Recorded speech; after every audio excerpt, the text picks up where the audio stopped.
Okay. Okay. Welcome to the March HPCC community meeting.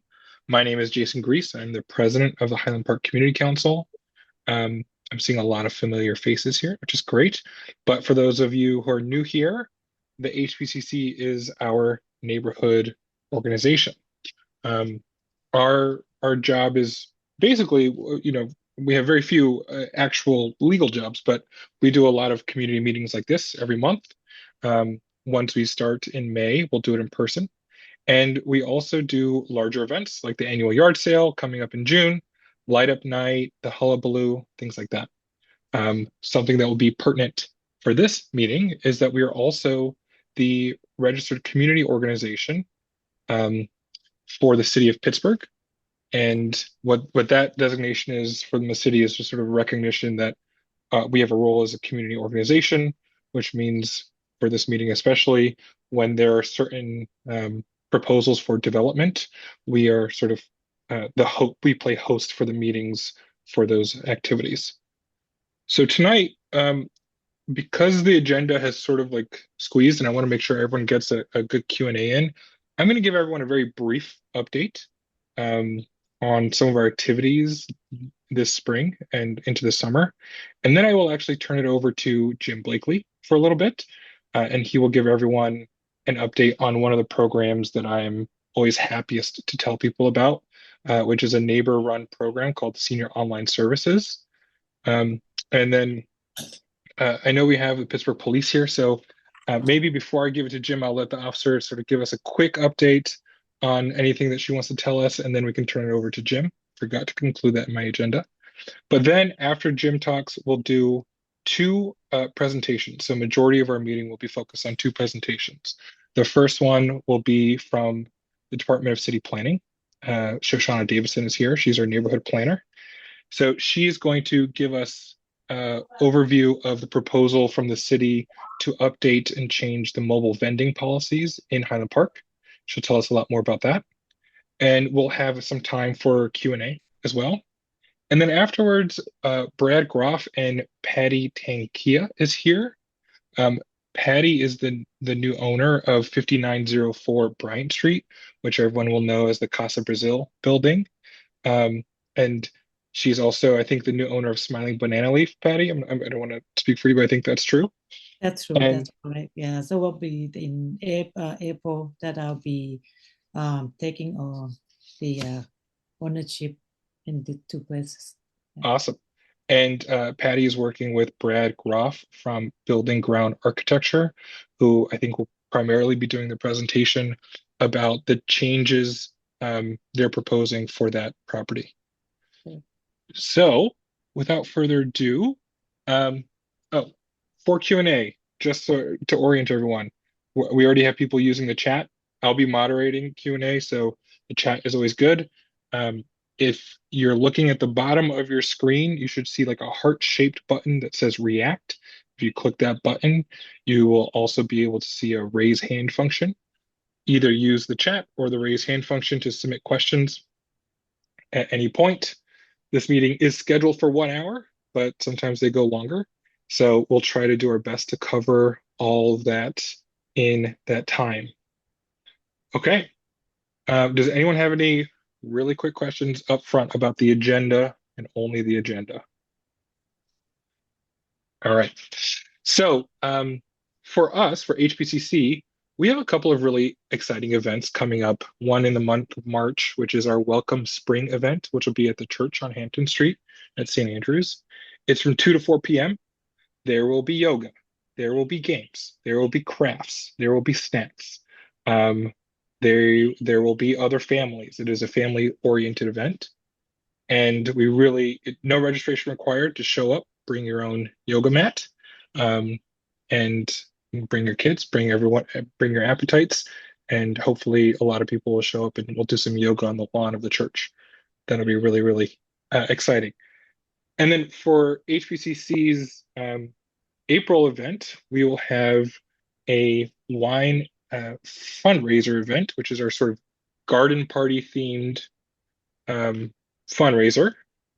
And we really encourage everyone. I'm going to put the link to that event in the chat really quick.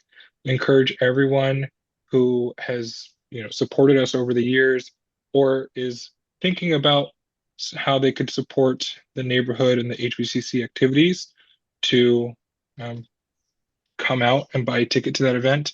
We are in the middle of a large fundraiser. You'll hear more about that as the months go on, but we've been talking about this for about a year. We are fundraising money for things like the senior online services program that we run.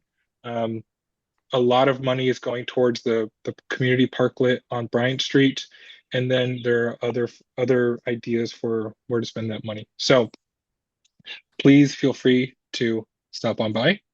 And then I think the last thing I want to say here is that our next community meeting is April 16th at 7 p.m. So it's usually the third Thursday.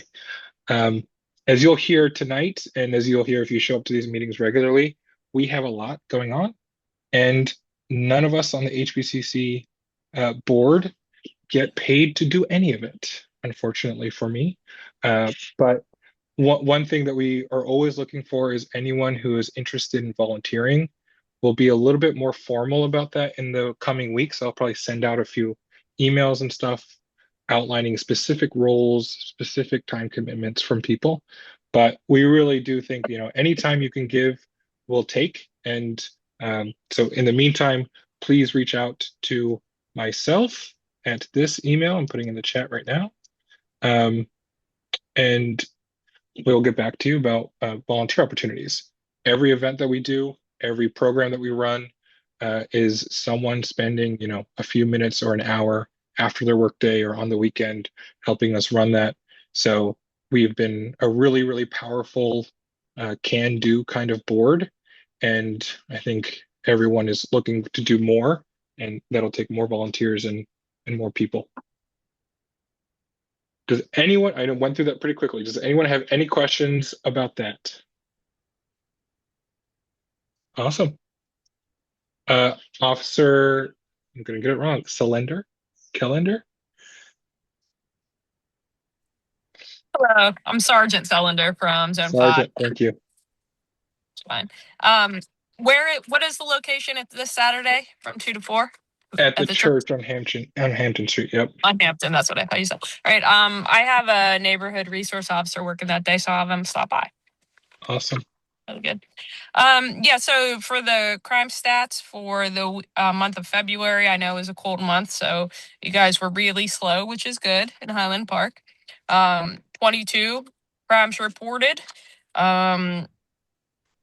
6 thefts from vehicles, 1 stolen vehicle, and 3 arrests. That's it. That's all you guys had. I did when I was looking over the stats. I like to look at the report list of reports and pull up anything that might be anything important. And what I did notice is that any report that is filed out of Zone 5 police station, which means like somebody walks in and says, I'd like to report a crime, and they use our zone's address, is getting listed under Highland Park, which is clearly not accurate. So, for example, we have 4 of those in the month of February. So, going from 22, you guys are down to 18. So I'm going to contact the people that run this database and see if we can get that corrected, because otherwise your stats aren't going to be correct. They're much lower because we have a lot of walk-ins down there. But mainly it just looks like it was hit and runs and things like that nature in Highland Park and at the reservoir. Awesome. Anybody have any questions? Anything I can ask? Anything of concern? None for me. All right. Well, if always, I'll put my email in the chat again. If anybody has any questions, shoot me an email. I'm happy to help. Look anything up, tell you anything you want. So let me know. Thank you very much, Sergeant.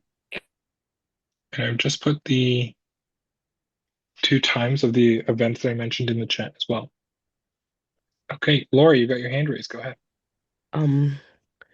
Sorry, I'm sorry, I missed. I just wanted to know what was the role of the officer. Are you the community officer?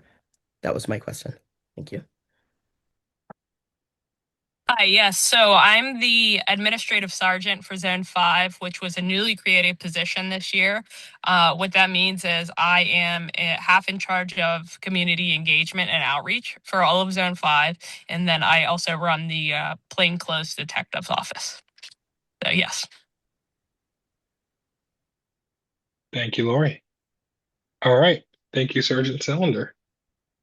Well, we're already ahead of schedule. I can vamp a little bit, but I won't. So, Jim, on to you. Jim, if you have a screen share, you totally can. I think I made that possible. If you'd rather just use your word, okay. There you Yeah, go. no, I'm just going to do one. Okay. Tempting it is to overload people with information, but I'll do one slide here.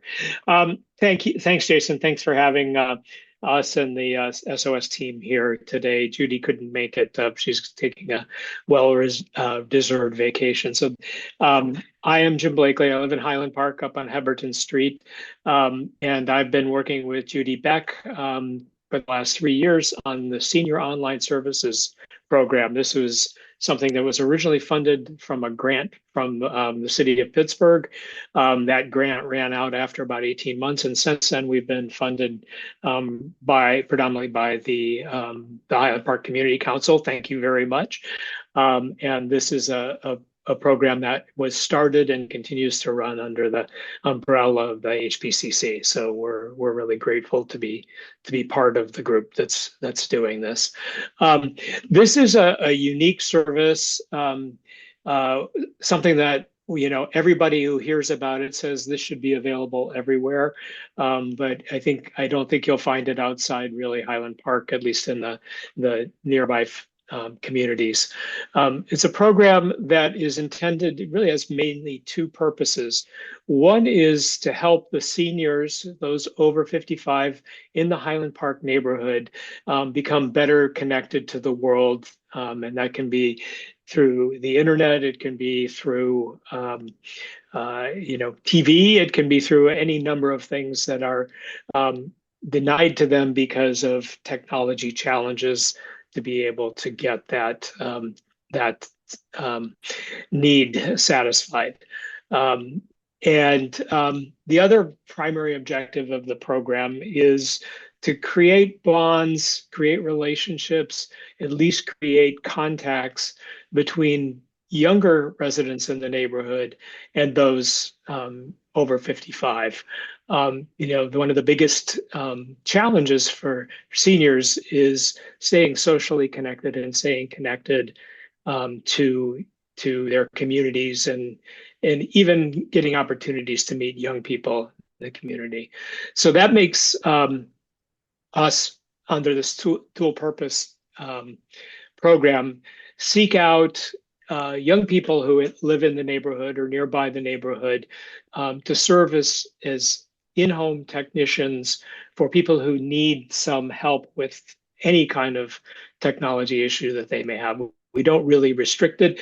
The only thing we restrict is it should be something that our techs are qualified to do for you.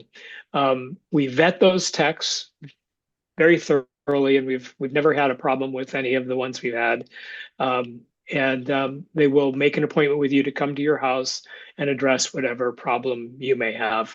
And you can see on the slide a few of the things that the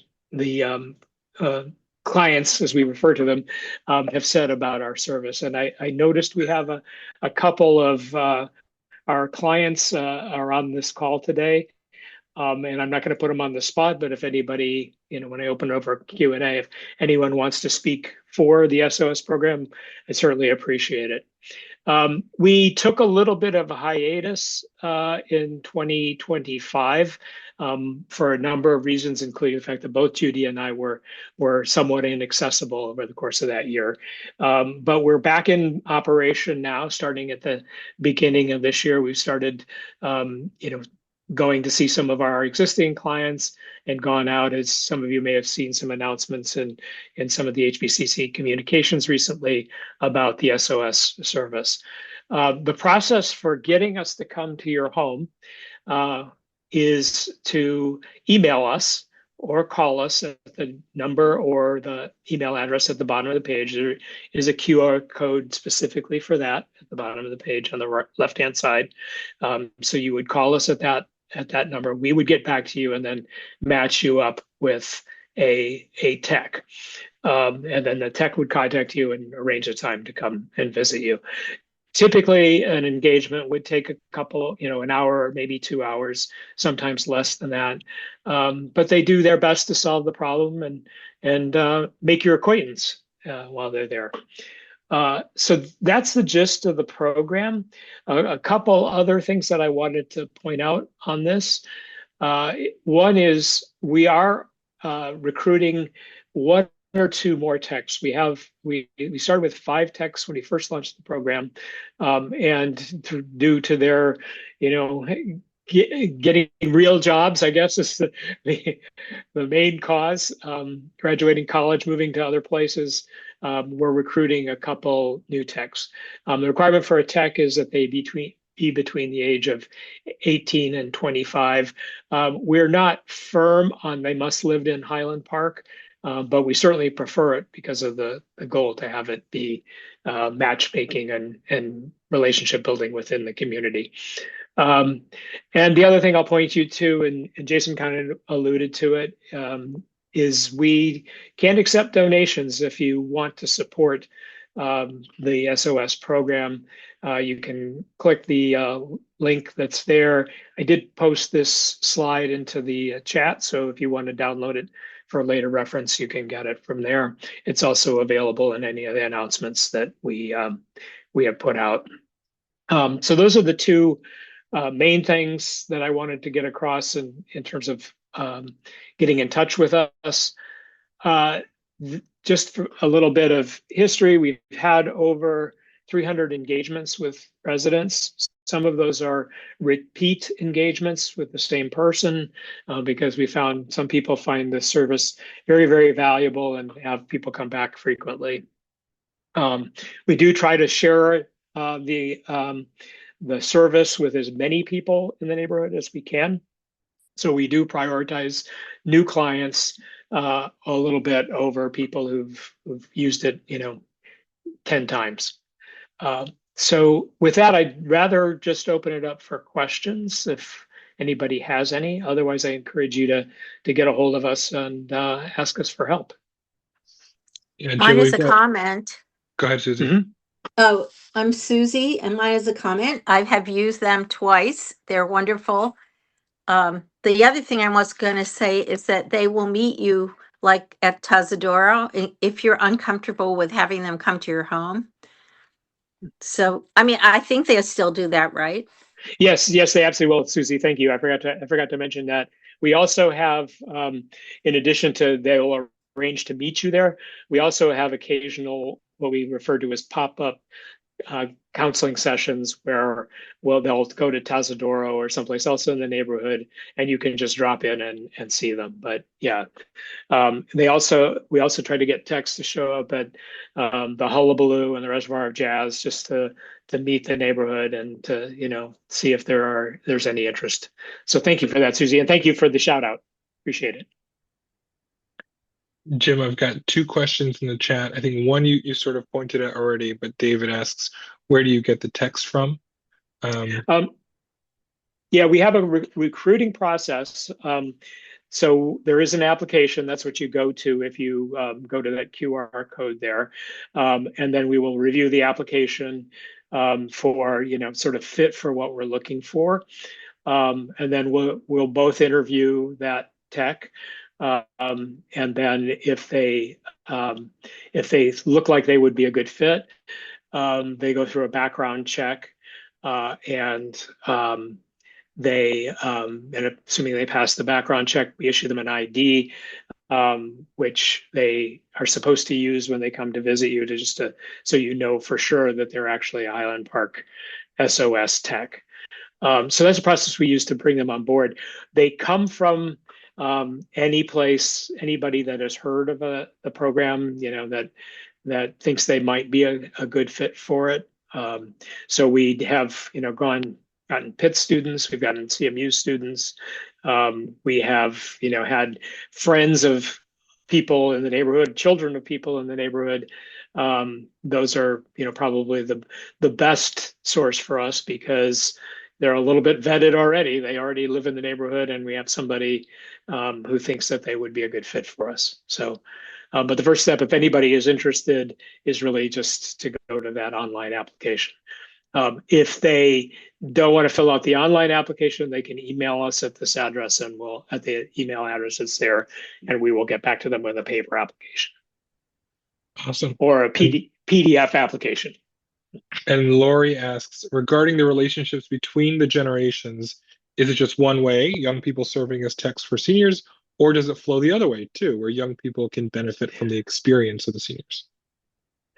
Yes. Oh, absolutely. And our techs, the ones that have been that have done the majority of the engagements, have really enjoyed it. Really enjoyed people and meeting people in the neighborhood, seniors in the neighborhood, and have found it a very, very rewarding experience. There are some stories that I am not really good at telling the story, but we had one resident who is from another country originally, has been here for quite a while, but her English is not good, and was finding it very difficult to communicate with those around her. And one of our techs, Simon, met with her multiple times to help her get online and help her work with translating services and online, and got her to the point where she felt comfortable actually writing her own biography in her native language and translating it into English. And that relationship between Simon and the client, was just a wonderful thing to see. And he really, he was certainly very, very happy to have had that kind of an engagement. So yes, it absolutely goes both ways. Awesome. And then just to put a finer point on something you said, Jim, it is totally free of charge for seniors. The reason that HPCC is funding this program, or that it needs funding, is because the techs do get paid for their time. And Jim, what is their hourly rate at the moment? Yeah, they're paid $30 an hour for their time there. And as I say, most engagements are, an hour to 2 hours. So that's great for an 18-year-old, a great hourly rate for an 18-year-old. Yeah. So, but I will say, the techs are happy to get the money, the ones we've had, but it's really more the experience that they value.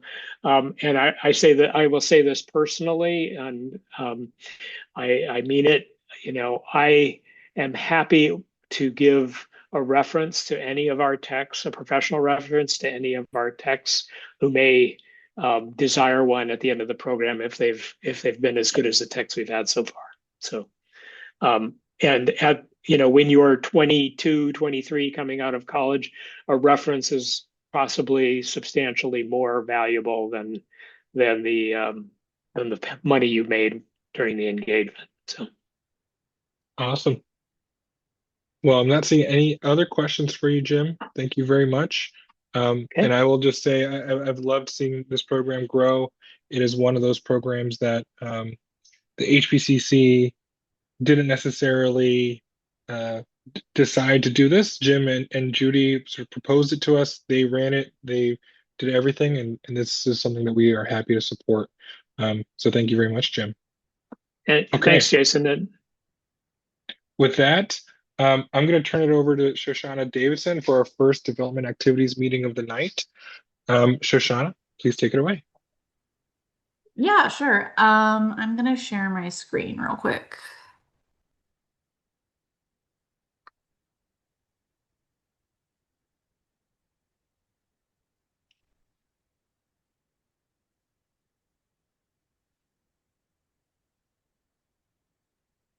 All right, are people seeing this? Yes. Cool. So I'm here today to talk about the vending program that's been going out. It's throughout the city, but this is going to be specific to Highland Park. So I'll go over the general policy changes that are going to apply over over the whole city, the process that's specific for parks, the locations that we're considering in Highland Park, and then open it up for kind of any questions that you guys might have for me.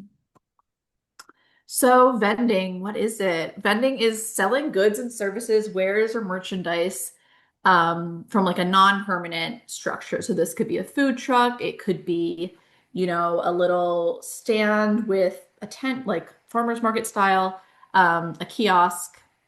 We know what vending is.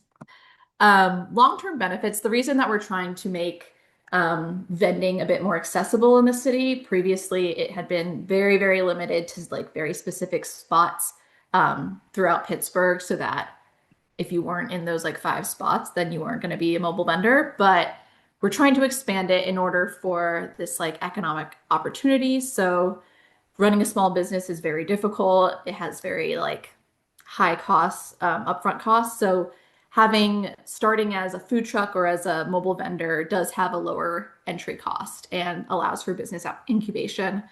Better access. So vending can reach areas underserved by businesses. So think areas that might have food deserts, things like that.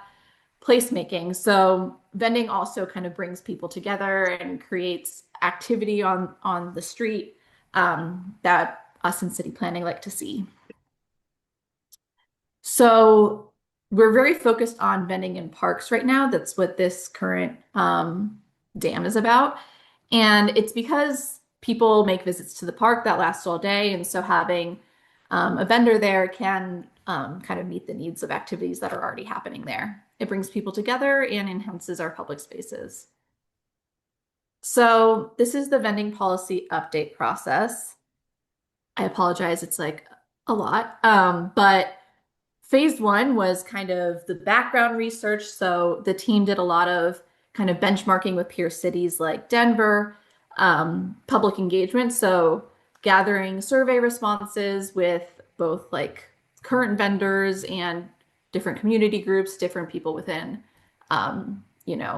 economic offices within the city, holding internal and external focus groups, the drafting of new policy. So white papers and refined recommendations, working with the mayor and the cabinet and the city council. Then there is a planning commission briefing and hearing action, and then zoning text amendment. So we're currently in phase 4, which is adoption.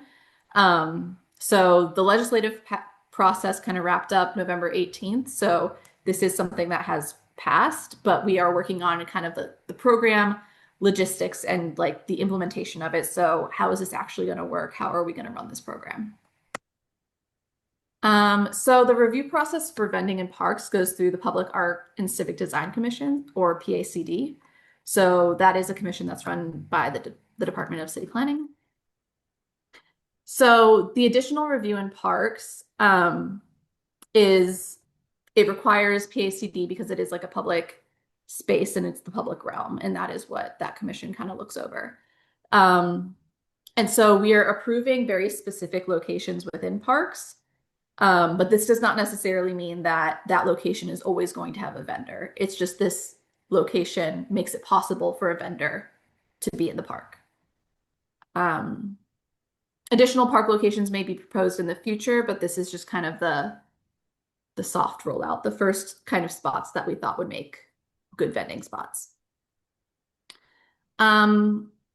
Permitted special events organized through the City of Pittsburgh.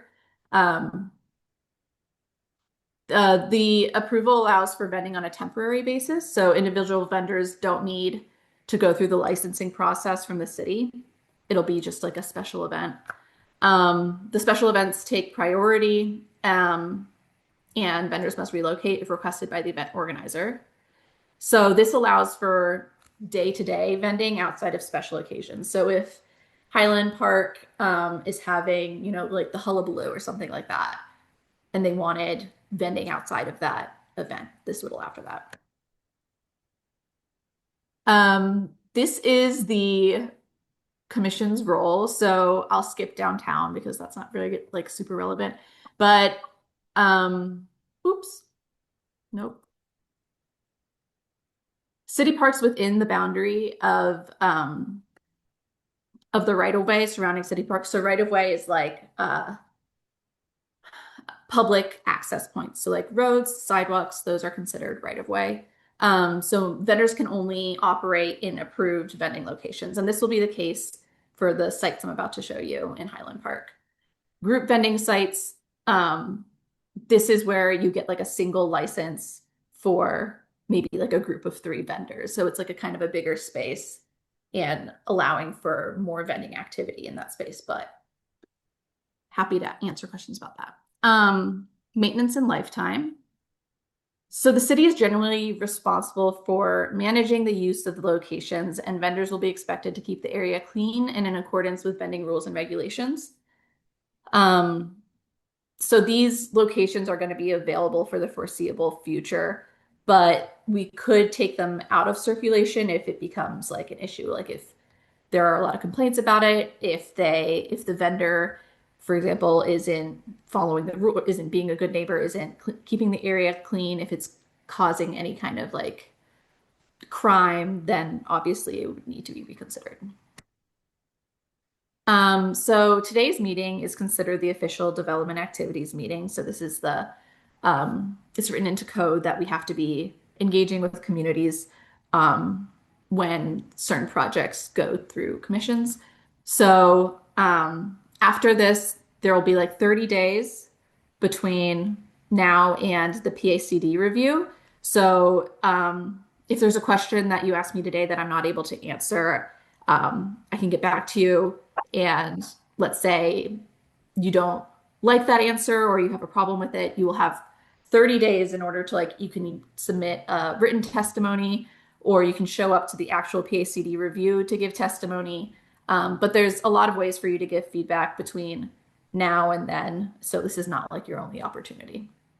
So then after PACD review, if this is approved, then the locations will be made available.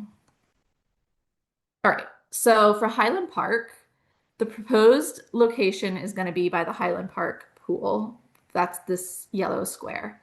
And then there's currently 3 permit holders for mobile vending. There's one here, one that looks like and then 2 at the bottom here. There's going to be no changes to the current licenses. So this is only a development activities meeting regarding the new locations. So the proposed vending zone is going to be right at this curve. If you guys are familiar with this park, Domi estimated that this would be good for up to 3 trucks or large trailers, and they would be parking. So it would remove like some of these parking spaces to be mobile vending spaces. And so questions I kind of have for you all to think about is any kind of potential concerns that you have about the locations, any additional considerations that you think that we as staff should have when thinking about these locations and where would be good spots for vendors. Are there additional locations that you think we should add to the list? Again, like this is not going to be like the only place in the park, but it is our like kind of first launch. But if you think that there are other locations that could be launched now, then I'd love to hear that. And then just kind of general feedback or questions. And I can go back to the slide with the location. Yeah, Shoshana, we have 2 questions in the chat. One from Stephanie. How will the vendors be chosen for each location? So it's first come, first serve right now. And it's an annual permit. So it would just like belong to that vendor. There is discussion about like certain groups kind of applying for the permit, like a CDC or something is applying for the permit on behalf of like a bunch of businesses. And then they would be the one that chooses like who's going to be vending there. And they would be managing that. But if it's like the business itself, then it would be exclusively their permit. Okay. David asks, are the mobile vending parking spaces permanent? Like, are they, I guess, David, if I'm interpreting your question right, like, will they be permanently blocked off from regular parking, or Is it like when their trucks aren't there, they're regular parking spots, and when they are there, they are not parking spots? That's a great question. I imagine that they would be permanently blocked off, but Okay, let me double check on that. awesome. Laverne asks, will there be additional garbage cans added, and will sanitation increase garbage pickup in these areas? So the responsibility of like trash and um, kind of like the cleanliness is going to be on the vendor. So the vendor would be providing the trash cans, not the city. Okay. Howard asks, is the permit location specific, or do you get The, a permit for all the the? permit location, so it would be for this yellow square, which we're No, thinking, I mean, sorry. Imagine a dash in between location and specific. So, like, I think Howard is asking if you get a permit to be a mobile vendor in Highland Park, does that also allow you to be a mobile vendor in the other locations that were designated? no. It would Gotcha. be, it's location specific. Okay, Howard, chime in if I didn't interpret that correctly, but if I did, you So can. I guess I was wondering because there's an existing vendor, the Italian Ice, that's usually up by the entrance to the park. Could they go and sell down at the pool? And if you have a permit for the pool, could you go set up somewhere, at one of the other two locations that you pointed out? Um, that's So yeah, the current permits that like I guess the Italian Ice place have are not going to be affected by this at all. So they have a permit for, I'm assuming, a very specific spot. And then the permits that would be applied for here would be for this spot. So the people that are applying for these, for the yellow box, wouldn't be able to vend at the like Italian Ice spot. They would only be able to vend here. Does that make sense? Yeah, and it'll be clear that they also can't vend at the jazz reservoir jazz event, which is not one of those permitted spots. The Reservoir Jazz event is not here. Right. It is up by the Correct. fountain. Yep. It's up by the Yeah. fountain. No, so this is just about like within this yellow square, and it would be like a year-round permit. So they would be able to vend there any time of the year, but only within this yellow box. Okay. Okay, we have a couple more questions about trash cleanup, which I think you're answering. Um, are there set hours for vending? Yes. It is typically like kind of normal business hours. So I want to say like 8 to 6, but Okay. I'll check if that's like seasonal or not. Okay. Howard asks, won't this affect the snack bar at the pool? I don't expect you to have an answer to that question. I don't know if you will know, but I anticipate some effects. Mary Beth Van Fleet asks, is the Bryant Street Parklet being considered as one of the potential spots for mobile vending? It is not right now because the Bryant Street Parklet is actually owned by HPCC. And right now we are only looking at kind of city parks. Awesome. But I think that would be a great location to consider. And then Kelly asks, like, I guess she's asking, what would the actual sort of like physical designation look like for the parking areas? They're still working that out in terms of like, I think that's going to be a big discussion in PACD. That's like the design people, but about Yep. like how to indicate that it is a vending spot. Like, is there going to be paint? Is there going to like, I think that still hasn't been decided yet. Yep. Yep. And Laverne and MC both have trash related comments and questions, but I think Laverne's is wise. She says we have lots of raccoons and deer. So we need to make sure, we really need to make sure there's a way to hold the vendors accountable for garbage pickup. David asks, what is the current state of the mobile vending policy, and how is it different than right now? So the legislation did pass. But before it passed, there was this there was the locations for vending were super limited. And so the people who had the vending permits, like that was kind of it. To get a vending permit that as like a new vendor was pretty impossible. And so we're expanding locations. It's also, we got rid of the time limitation. So before, as a mobile vendor, they were required to move every 4 hours. And so now that's not the case. They can operate more on like standard business hours. Mhm. And then there's also kind of like the standard, we're creating like standardized location criteria. So as long as like a location meets this criteria, it could potentially be applied for, like they could apply for a permit. Awesome. Stephanie asks, will some of the remaining parking spaces in that yellow rectangle, let's say if not all of it is taken up by mobile vending spots, will those be marked for accessible parking? I don't think that those are accessible parking spaces right now, I if don't I think so. understand correctly. And so I don't think that that this process would then designate them as like Yep. accessible parking. Okay.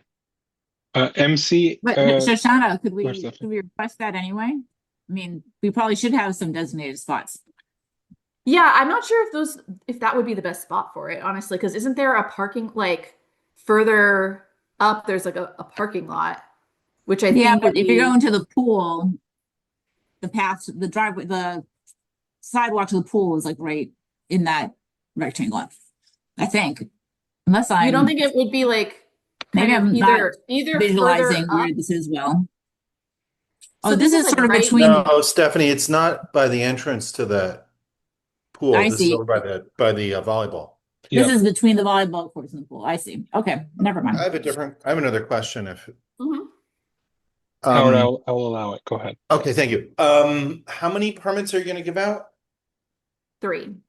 Just 3 three. is what Now, 3 is what is proposed. If you guys think like that's too many, no, okay. you're giving out 3 permits for like 3 simultaneous trucks.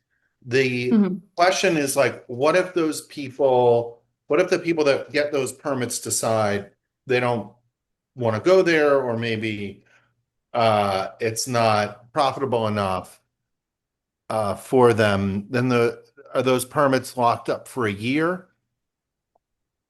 So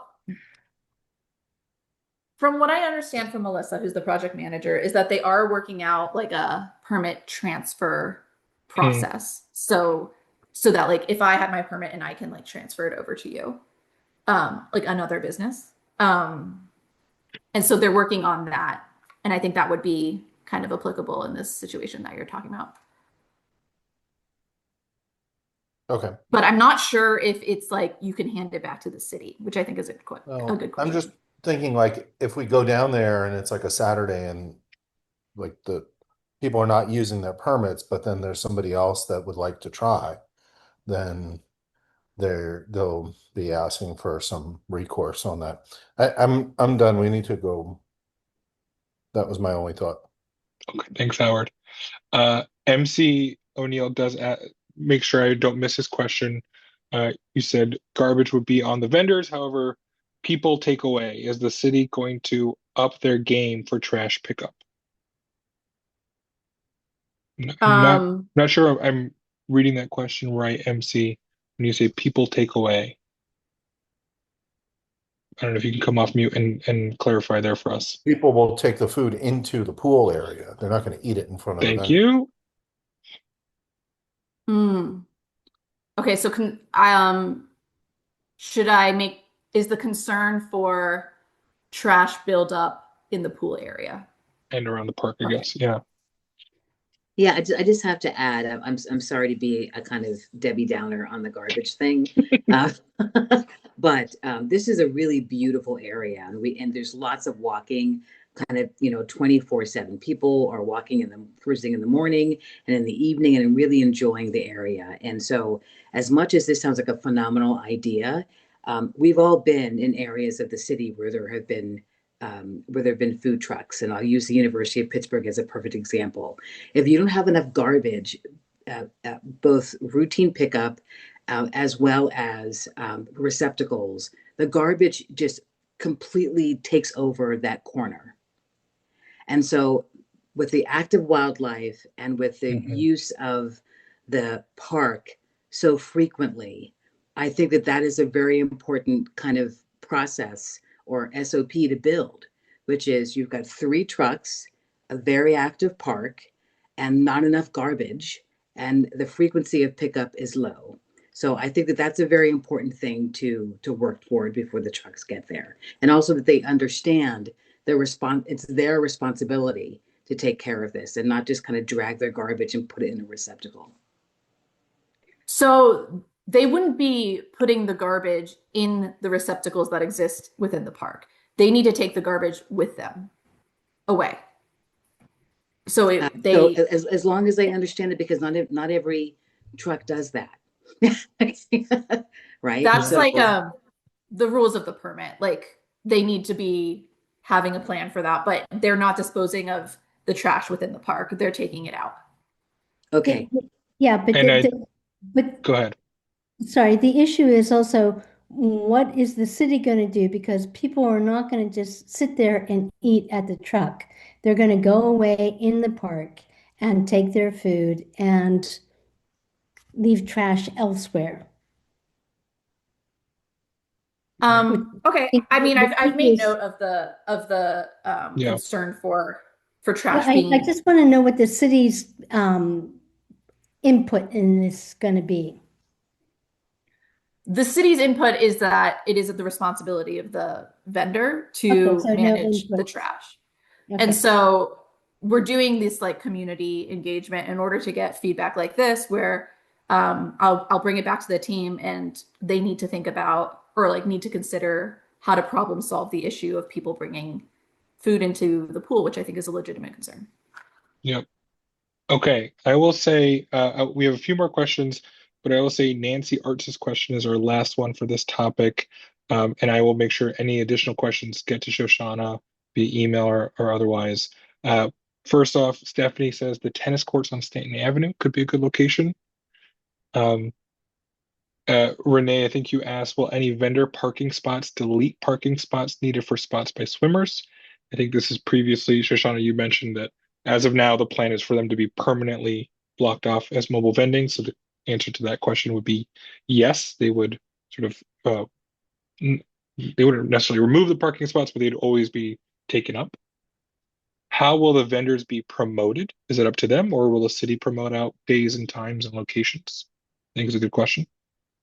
That is a good question. I think that in general, we are promoting the vending program. And so I don't know what their marketing program is yet because we haven't had people, these permits are just getting launched. So we don't have any like new vendors yet. But I imagine since this is kind of like our legislation got passed, we're like happy about it, that they would promote it. But I think it actually comes down a lot to how much the community is supporting them. And so like, I know HPCC has newsletters and things like that. But it would be like kind of like your local vendor, which is why this kind of feedback is important because they're going to be supported by Highland Park. And so you all have to want them there in order for them to be successful. So, yeah. Yep. Okay. David asks 3 total or 3 additional? It sounded like there were existing vendors with permits. I think you're saying 3 additional.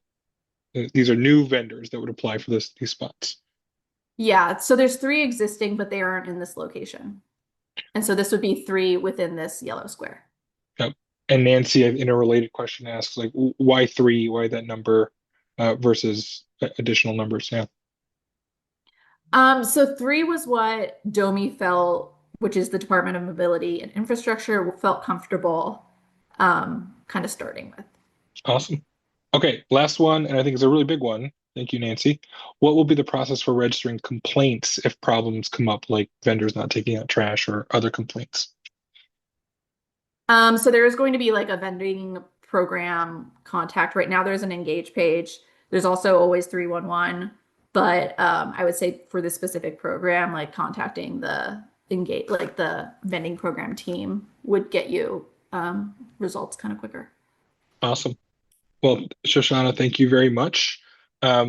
I will say during Laverne's question about trash, I saw a record number of thumbs ups and claps and people agreeing with her. So I would weight that comment heavily. Yep. And with that, any additional questions for Shoshana, please direct the HPCC PGH email or Shoshana directly. I'm sure she'd be happy to take a Yeah, daily. I'll throw my email in here. Thank you. And I also submit like a report of all of the comments that you guys have given tonight and any that come through email. So all of these like concerns or suggestions will be presented to PACD. Awesome. All right. And with that, I will actually turn it over to Brad Groff, I think.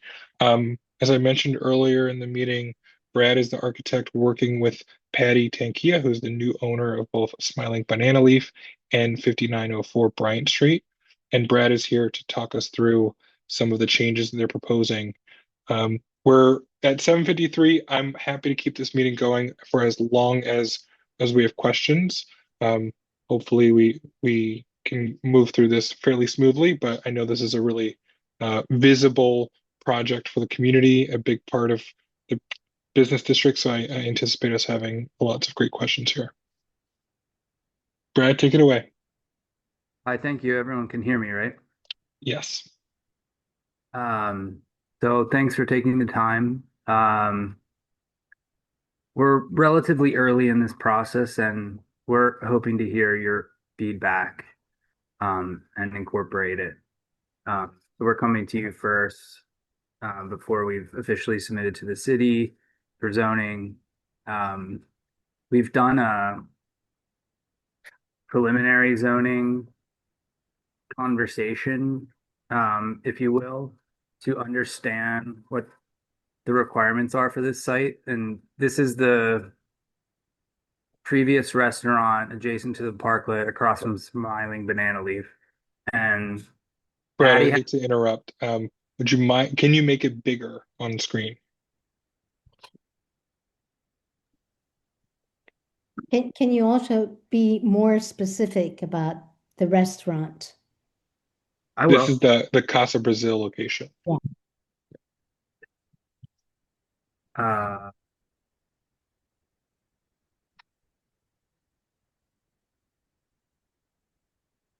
Like this. Perfect. Thank you. Yes, I was just asking permission from the owner if I could break this news, but Patty now owns the Smiling Banana Leaf across the street. The plan is to move Smiling Banana Leaf into this building and have a second floor restaurant area in addition to the first floor restaurant area with takeout. So it's a new amenity for the neighborhood. There will be a different new restaurant moving into the ground level then of the existing Smiling Banana Leaf. That's not known yet, but the idea is to, create business, not take business away. So this proposal, we're aware of the ongoing conversations about the Parklet adjacent.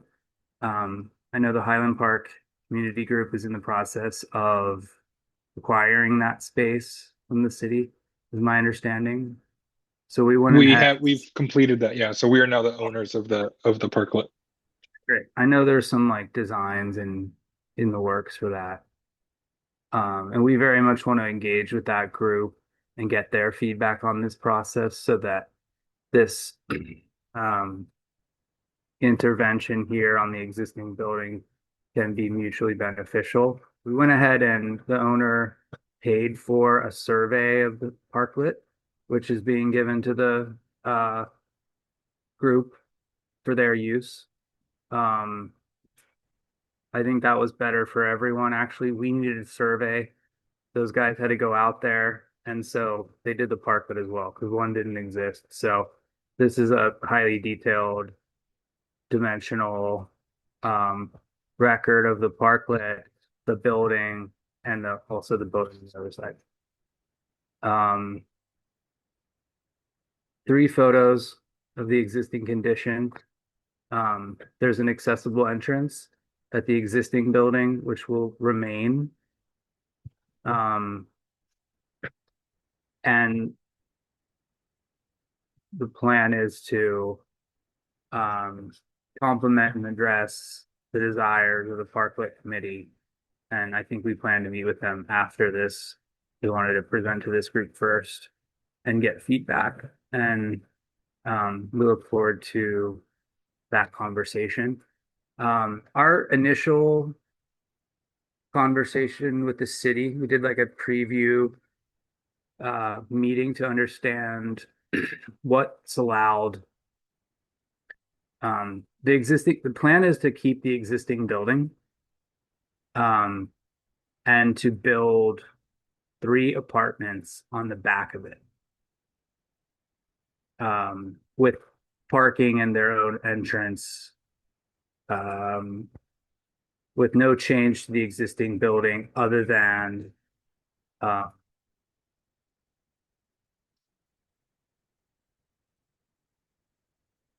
an addition on top at the back only. Sorry, I want to get back to the presentation screen. So the existing building, 2 stories. It's actually, if you include the basement, 3, because the basement is it daylights in the back, if you will, and there's 8 feet behind the building currently between the building and the Aubrey Alley. That's currently where dumpster and trash is located, and there would be no change for that. The idea is even with the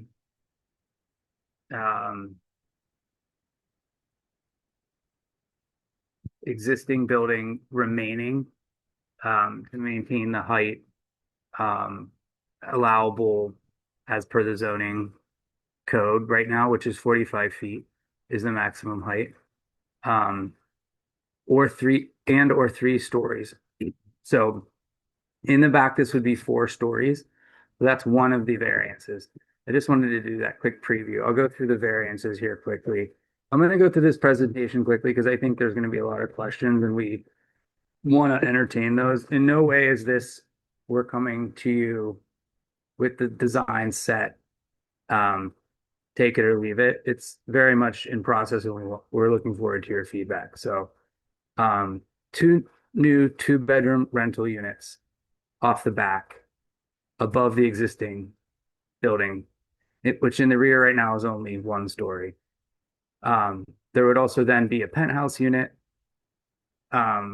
which would be for the owner. The terraces would be private. And then the restaurant would access the 2nd level as well internally. There are a number of variances and special exceptions that we're aware of that we're going to have to present to the department, zoning department, and get a hearing and approval for all of that. So we've reached out to neighbors. We've begun that process. We're kind of waiting on the design and the feedback from this group before we go any further with that, because we'd like to incorporate comments. There's a special, so the special exception is for previously approved variances that the zoning board allows the staff level to review and approve, even though they are variances, because there has been precedent in the past for those variances to be approved. What's listed here as variances are what's considered not special exceptions. So those would then also need to be approved. I'll just quickly go through those. The rear setback, which is 15 feet. The building already does not set back 15 feet, but if we build above the rear at that same plane of the rear wall, we would not be in compliance with the rear setback. So that is a special exception. The permitted height is 45 feet or 3 stories. we're planning to do 4 stories, 4 plus a mezzanine for the top penthouse unit. So that is a potentially a special exception. It has to do with the grade plane and the fact that Bryant Street is up 1 level. So you're allowed to take the average between Bryant Street and Albee Street to do that dimensional calculation. And so that's why it's in the special exception versus the variance category. Dumpsters located 30 feet from a property zone residential would be impossible here. It's already not doing that, but it would be a special exception to file for a new project, which has a dumpster located even along a way / alley. The variances are for height. If we're building 3 apartments, you would need 3 parking spaces.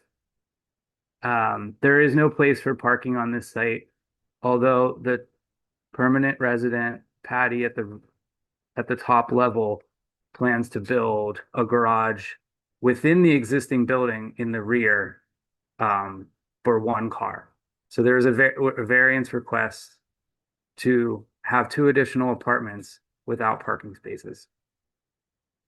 Also, something of commercial use in this district requires a loading space for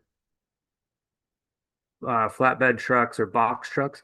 There is not one of those existing. We're not proposing one. It's not possible within the existing site constraints. So that's also a variance request. We will have to do a construction management plan that's approved by this group and the zoning board and DOMI, which means maintaining pedestrian and vehicular access around all sides of the site throughout construction, which we think is possible considering everything that we're proposing is happening on top of the existing building. There is also a square footage minimum limitation, which we'd be exceeding. So that's a variance request. This is the existing building, 1 story in the rear, 2 stories in the front. The plan is to create an outdoor eating area on the 2nd floor of the existing building on Bryant Street that could be enclosed during the winter, but open during the nicer months. And so that would require some demo of the top front of the existing building. As you can see here where it's dashed.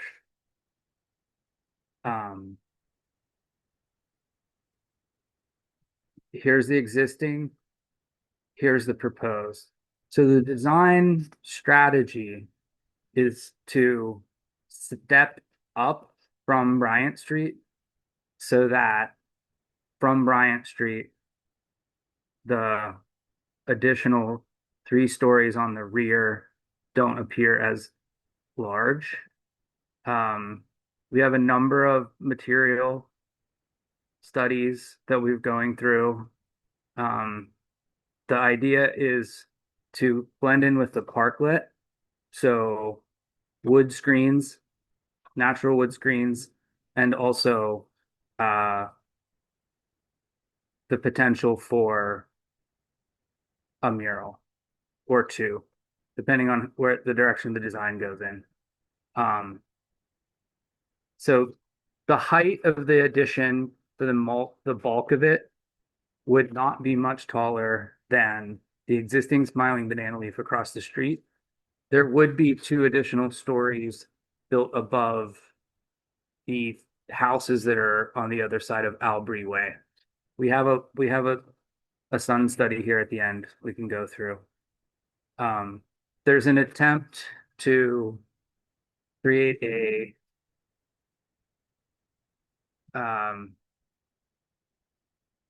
pleasant visual for the outdoor seating at the restaurant. And then the private terrace on the upper level is set back the whole way to the end of the existing 2-story structure. So this is the full height, and this is this is all the higher it would look from Bryant Street. We have a couple different options that do achieve different things. So we're interested in hearing everyone's feedback on that right now. We also have a number of options in terms of the amount of glass. So that's not set yet. We're expressing glass where we're allowed to have glass if we set back 5 feet from the property line, which is along this existing wall. Both of these larger wood areas we're envisioning could be public art, which this group and the community could commission someone, or it could be something that's worked out with the owner. But the idea is to essentially create a wall for a mural or two that the community embraces, and to maintain the existing wall for use from the parklet. Our understanding is that there may be projections or activities that wall can be used as part of the parklet function, if you will. So these here at the end are a couple of other examples of material. We don't have them rendered as much as the first few, but we just wanted everyone to see that we are looking at other options, and we're interested in hearing your feedback today. We've done a solar analysis to show at 9 a.m., 12 p.m., and 4 p.m. During the peak sun time of the year, the summer solstice. You can see the little existing building here. This is its shadow on the park currently. This would be the maximum new building with its shadow on the park at 9 a.m. At 12 p.m., essentially at 9 a.m., you're getting the sun from the other side of the building. At 4 p.m., the parklet and the whole broad side of this building are in sunlight. So it's not concerned. It's only in the morning, as it approaches noon, that you have any shadow on the park. So that's it. I kind of went through that quickly. Patty, I don't know if you have anything you want to add here.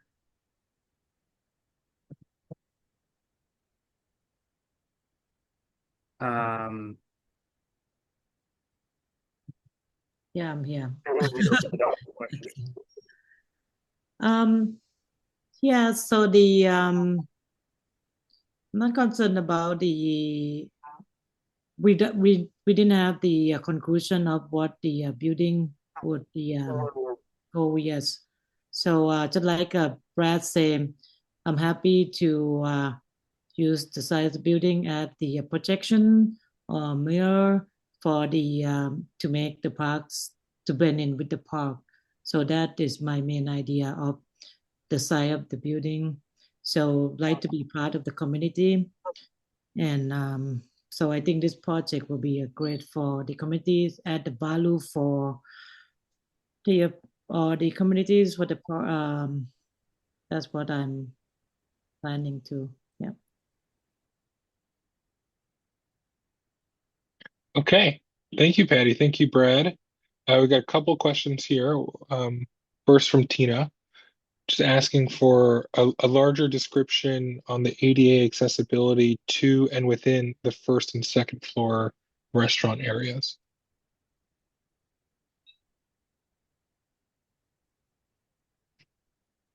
So, and Brad, you're on mute if you're talking.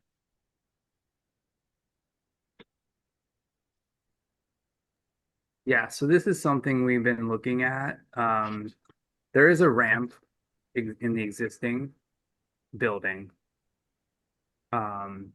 which would be maintained. So the first level would maintain its ADA accessibility. The second level, there is not currently a elevator proposed, but the first level will have both indoor and outdoor seating for the restaurant as well. So there will be indoor and outdoor seating at both levels. So that meets the Accessibility Act requirement of providing the same amenity at a level that's not accessible by wheelchair. There will be a new ADA restroom, which doesn't currently exist, on the first floor. And they will be renovating the existing restaurant equipment and first floor, I should mention. Yeah,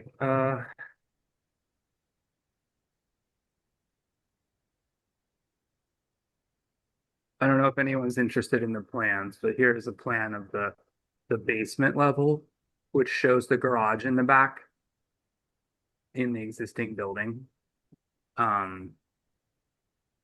But still access to the existing lower level of the restaurant, where there's additional restrooms that are existing that will be maintained and refurbish along with storage for the restaurant.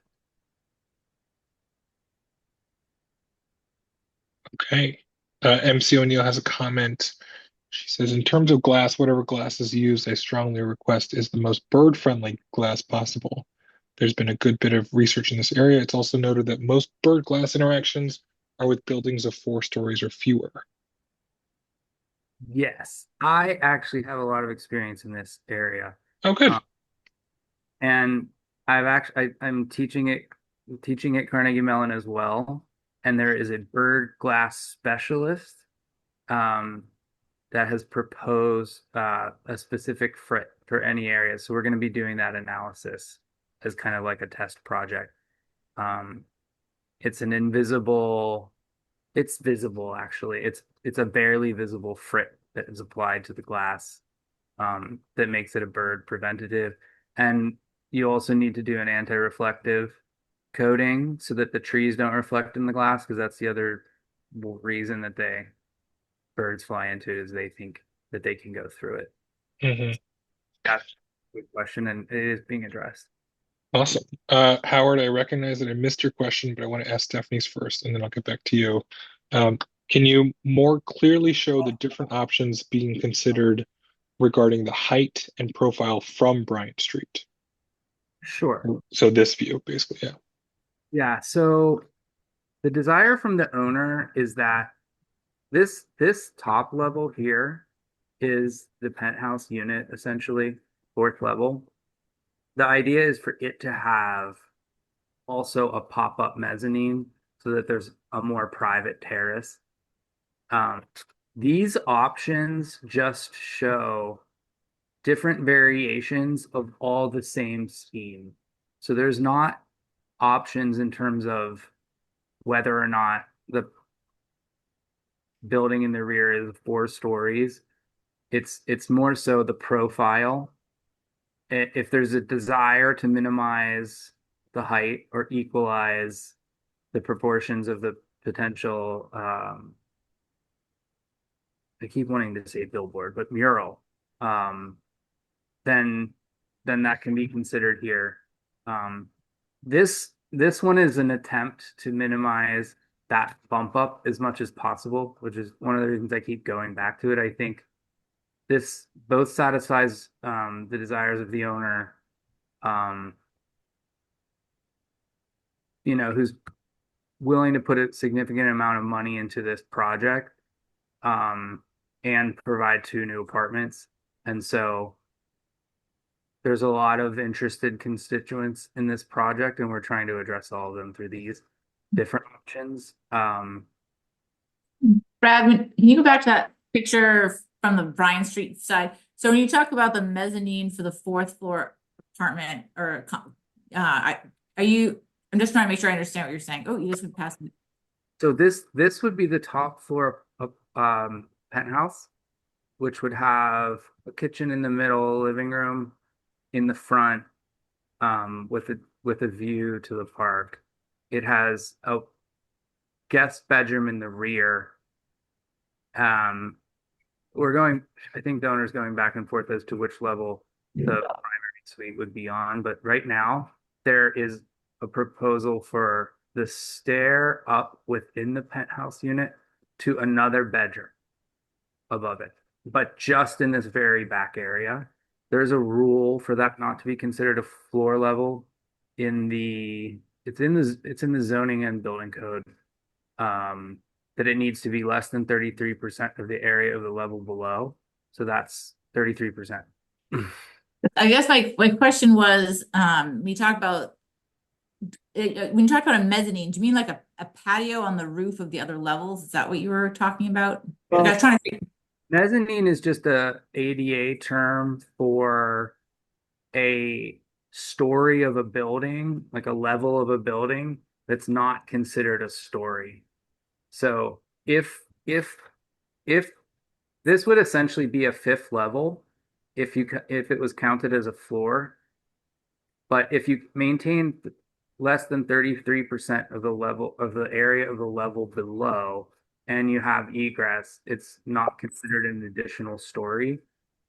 And in order for the project to be financially viable, that component is critical. It also above the lower level of the penthouse unit, this would be a private terrace, essentially up here. So this lower terrace would be used less. I think the idea is to have a nice railing, but it would be this upper terrace, which also has a railing, but more private for the owner. So this is the top level. This would be the penthouse, these two levels, and then these are the two apartments, and then this is the existing basement below. Okay, so in the illustration, like in the bottom left illustration, the ground level is like on the back is like solid, and then the first level above the ground has a black railing, the second level above the ground has a black railing, and then it's two more levels. I'm trying to figure out if I'm counting right. And then it's two more floors above that, 2 floors with no black railing. Yep. So this lower level is existing. This is a concrete block. That's what's there now. And then it's okay. This is one apartment. This is the second apartment. And then the third is the penthouse. And then this bump up here is also the penthouse. Okay, and then so the outdoor space for the owner would be on top of level 3, adjacent to level 4. Currently the desire is to have 2 outdoor spaces for the penthouse unit. Okay. One, which would be outside of the primary suite, which has we haven't done the drone yet, but thinking better view of the park, that would be used more. There's also the potential to have the roof of the existing building be a secondary outdoor space for the penthouse unit only. Okay, and so in the illustration, the taller one, is there more of like a privacy screen or something? Is that what was added to give it the height? It in the mock-up? Far back, it's actually up here. Mm-hmm. People would be less on display. It would be much more private. Okay. From the residential portion. This outdoor second floor carve out in the existing building is the potential for outdoor seating for the second story of the restaurant. Okay, great. That's a great idea. Love that. I haven't seen the side of the old Spoon restaurant on 7 at Center Ave. That's kind of the idea there. Great. Right. Thank you. Thank you, Stephanie. Howard, your question is, why not demo the building?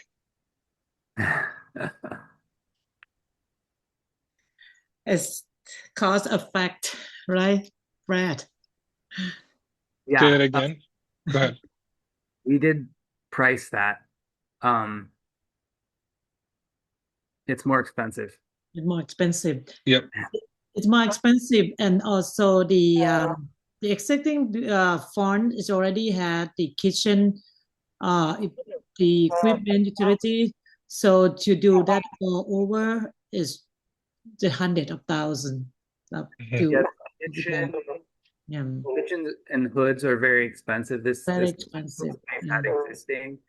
They're putting in all new equipment, but utilizing the previous hookups, which saves, like Patty mentioned, a couple $100,000. Yeah. Thank you. Nancy Levine has a comment about the parklet. Seems like with the additional height, the parklet will be in shade more significantly in the spring and late summer, which would impact any plantings that we have and sun and the cooler times of year. So I think just a concern. And then Mary Beth and Sabrina, I think, have related concerns about the back of the building.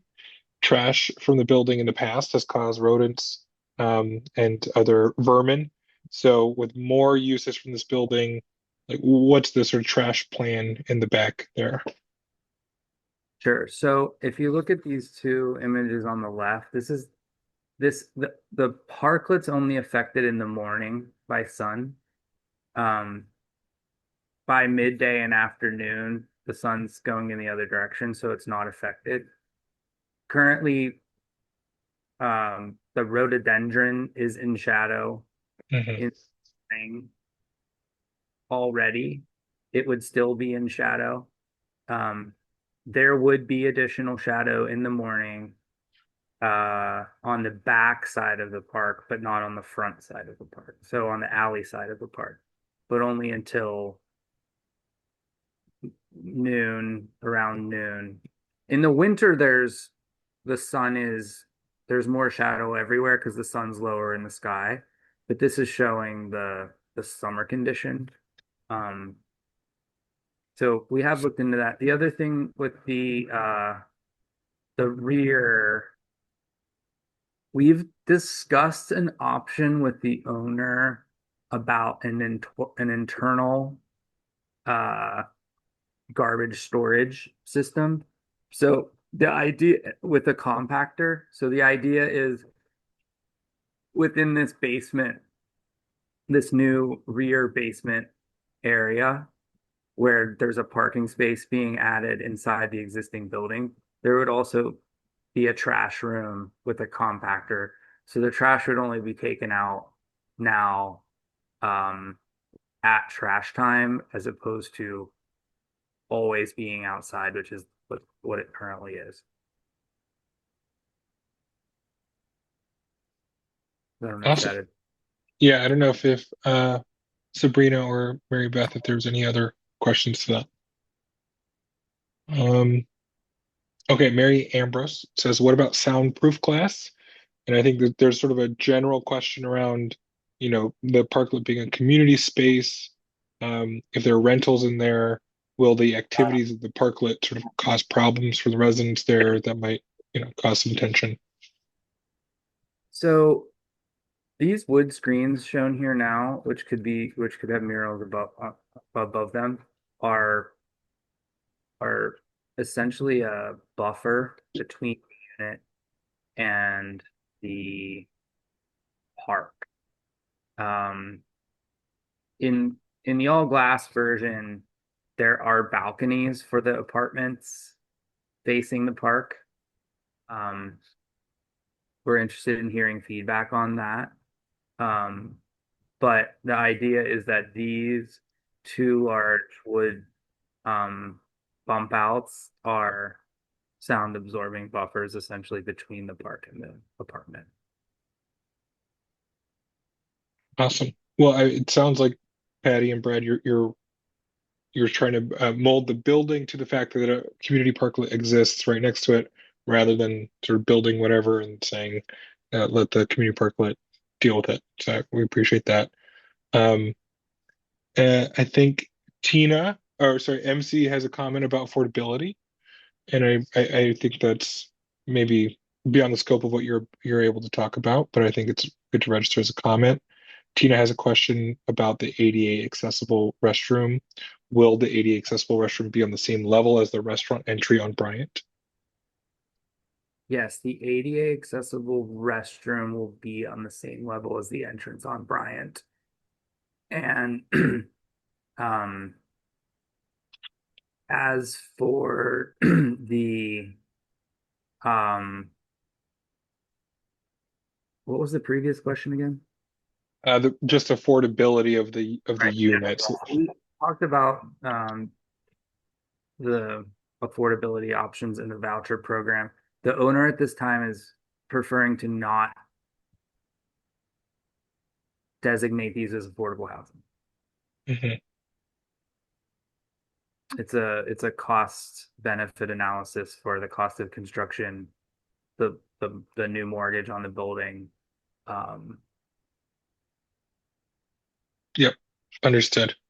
Um, Beth Hutton has a question there, but she said you don't actually have to answer it if you don't want to. Just about the total cost of the project, and so if you don't want to answer that, we totally understand. Up to you guys. And then Mary Ambrose has a question about exhaust. Anyone who's been on Bryant Street is enchanted by the smells of smiling banana leaf. But what enhancement would you add to the existing system on the existing smiling banana leaf to ensure the exhaust wasn't directly into the parklet, or I guess in the new building? So the too. existing restaurant hood exhausts out the rear roof, and the new hood would have a shaft or the replacement hood would have a shaft that goes the whole way up through the building. So it would be out the top. So it actually would be further from the parklet. As for the existing smiling banana leaf building, that will most likely be a different project, but we can address it at that time. Yep. Okay. Well, it sounds like the only other thing from Nancy Levine would be it'd be nice to do a solar study, if possible, to see shadow for other times of the year other than the summer solstice, if possible. And Sabrina chimes in with, there are no windows at the ground level on the building right now, and most of the parklet use takes place in the front area, where the new design adds no windows. It's cool. So plans for the parklet improvements will likely increase the usability of the back half of the parklet, the lower half of the parklet. And so I think more of a comment just saying like we might be more active in that lower half of the parklet in the coming year or so, and maybe that will be awkward or disruptive for residents living there. Yeah. I But know I don't know Pat, if there's a question from Steph or Sabrina there, just a comment. yeah, I know Patty's very interested in engaging with the design group on that. So I Yeah. think back and forth. Yep. And then Kate, I think the last question, which is a really pertinent one, what is the hope for timing on this one? I think Patty wishes it was already done. It will probably take at least a year once it starts. The actual permit review and plus construction. Okay. That's Patty, awesome.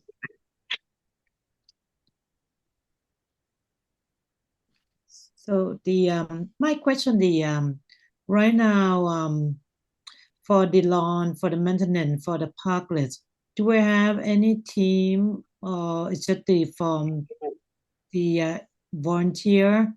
I like to be involved in the parklet to keep the parklets in the like a lawn maintenance, the Yeah. greens, or even some planting some foliage or anything. I like to involve in that to keep the areas clean.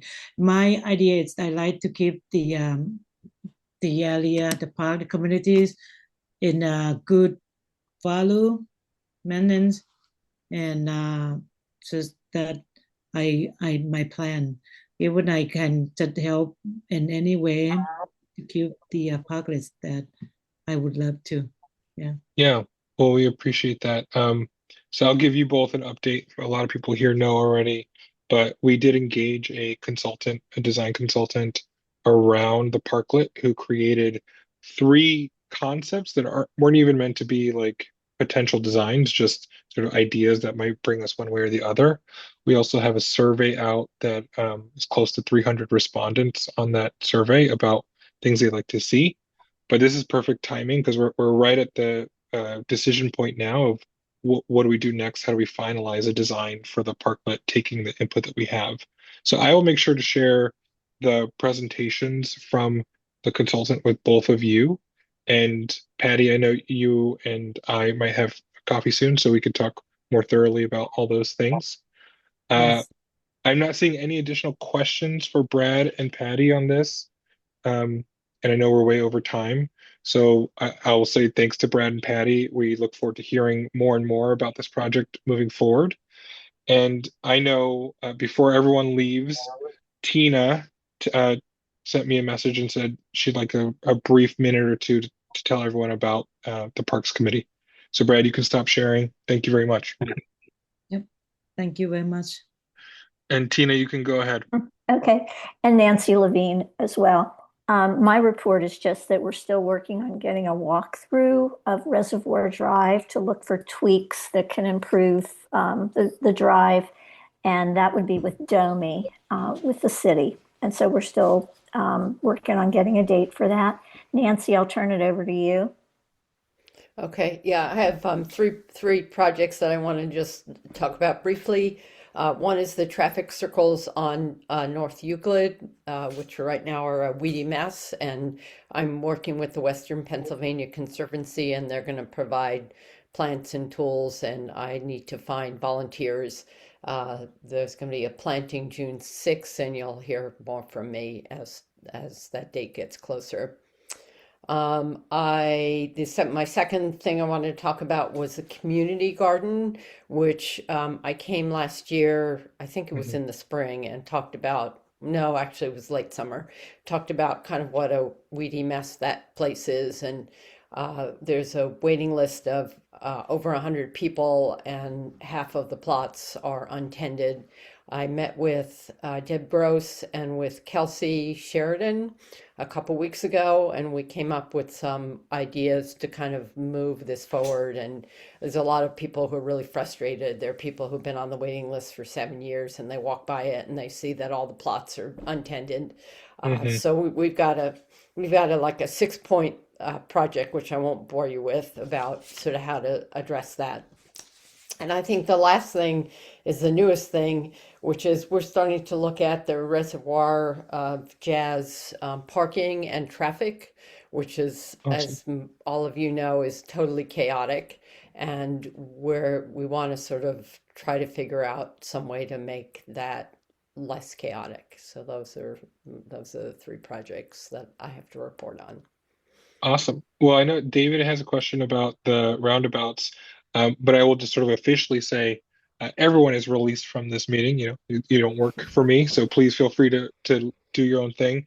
Anyone who wants to stick around and say something to the group or ask questions about remaining projects, please feel free to do so. I'll be here for another 10 minutes or so. So David, I think the big question is, DOMI installed those neighborway roundabouts. So why are they not maintaining the plantings there? Why is it on us to come up with a creative solution? Nancy, I don't know if you have an answer to this question, but if you do. I think I have a partial answer. DOMI negotiated with Western Pennsylvania Conservancy, who apparently agreed to take the planting of the traffic circles on. And the Western Pennsylvania Conservancy, with their projects around the city, they do work with volunteers. They provide the education, they provide tools, and they provide plants, but they do work with volunteers to actually do the plantings. Yeah, So and Nancy, I'm sorry, go ahead, David. I just kind of want to chime in on that because, and I understand that DOMI does not maintain the infrastructure that they implement. So I understand that part of it. However, it's not our responsibility to manage that. The way that they have the system set up right now is for people to send in something for 311 and make a note of it, and then it gets handled, even though that system doesn't work that way well, or doesn't work well that way. But you know, this is time and effort that you could be using for other things we have going on.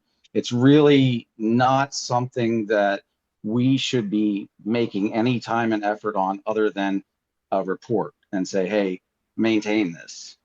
I mean, like, your time is valuable. You do a lot of stuff. We all, like, there's several people here that do a lot of stuff to keep beautification going, but it's really not the citizens' job to maintain and to make sure that the maintenance is happening. So I just kind of push back a little bit. Yeah, and what suggestion would you have? Well, first of all, I mean, like, this is a direct pushback to Domi because they're the ones that install something that is not being able to be maintained.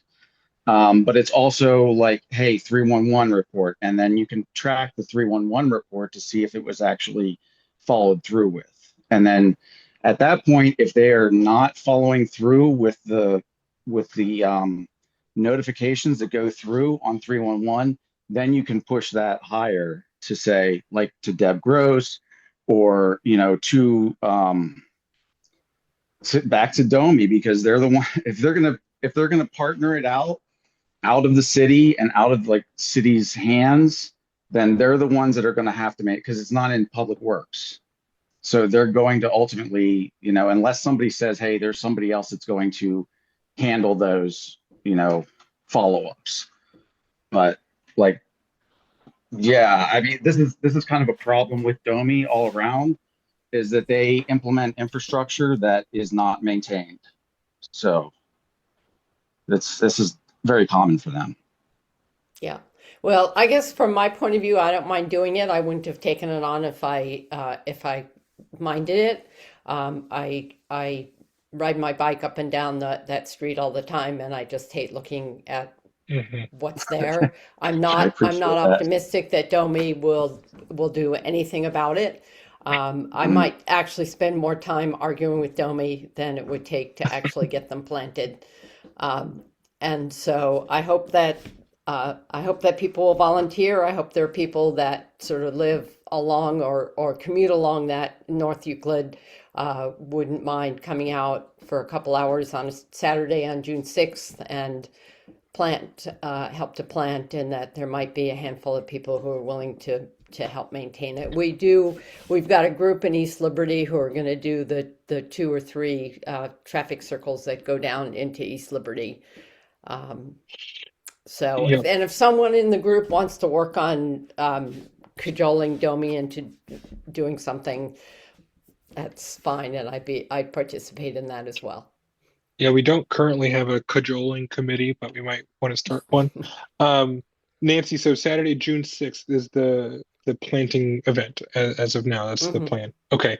If you can send me or the HPCC email like a quick paragraph about it, we can share that out to people and hopefully get you a handful of volunteers. I mean, good. And I've been working with Sabrina on getting together a flyer to flyer. And you know, so whatever else we need to do to get people, and I imagine we'll get a couple people from the Garden Club, and I think we probably get a couple people from the Highland Park East Liberty Safe Streets group. So, you know, if we can get eight or 10 volunteers, and then a couple people to agree to maintain. Well, I will say my experience with the community shoveling event that we sort of slapped together in a week or so. In February, we had 25 people. Something about manual labor. People yearn for manual labor. Okay. Does anyone else, please raise your hand or put it in the chat if you have something else for the group. I know we're way over time and everyone has evenings to get to, but we're here to stick around for any other